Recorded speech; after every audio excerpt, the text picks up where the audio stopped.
Selamat datang di channel Ko Tutorial, channel yang semoga bisa membantu permasalahan kalian. Nah, di video kali ini Ko Tutorial akan memberitahu kalian bagaimana cara logout atau mengganti akun di Pokemon Unity ini.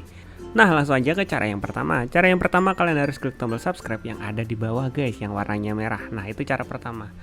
Nah, untuk logout itu pilihan menunya itu nggak ada di bagian dalam game ya. Misalnya kalian di bagian setting nggak ada menu logout, nggak ada guys, memang nggak ada di menu logout atau di menu di dalam game.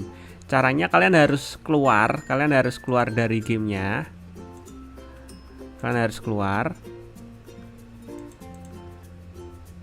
Nah, setelah kalian keluar, kalian bersihin di bagian aplikasi yang terbuka, kalian bersihin.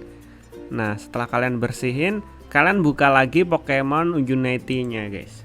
Nah, setelah kalian buka gamenya, kalian jangan start dulu guys. Nah, di sini kan ada bagian login nih. Ini nanti loadingnya kalian tunggu, tapi kalian jangan sampai masuk guys. Kalian tunggu, setelah itu kalian close. Nah, di bagian sini kalian jangan start atau masuk ke dalam gamenya, jangan dulu. Nah, cara logoutnya ada di bagian atas sini guys, tulisan logout. Nah, kecil kan, nggak begitu kelihatan.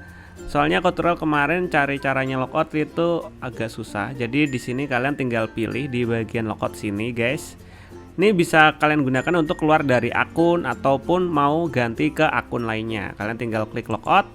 Nanti secara otomatis akun kalian akan terlogout guys. Nah, jika udah seperti ini, kalian tinggal login lagi guys. Login menggunakan akun kalian yang udah kalian daftarkan di Pokemon Unity ini.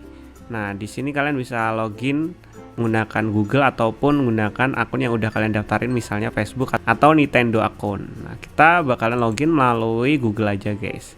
Nah, itu tadi caranya logout. Dan ini caranya login. Jika menggunakan Google, kalian tinggal pilih email mana yang udah kalian daftarin di game Pokemon Unity ini guys. Nah, di sini Tutorial itu gunain yang ini guys. Jadi kita tinggal pilih, setelah itu tunggu. Setelah itu kalian tinggal scroll ke bawah guys untuk login. Nah, udah tinggal tunggu loadingnya selesai. Tinggal start, udah login guys. Nah, jadi seperti itu guys caranya logout dan ganti akun guys. Nah, semoga video ini dapat membantu kalian. Sampai sini dulu, see you di next video. Jika kalian ada pertanyaan ataupun ingin request, kalian bisa tanyakan di komentar guys. Nah, bye-bye.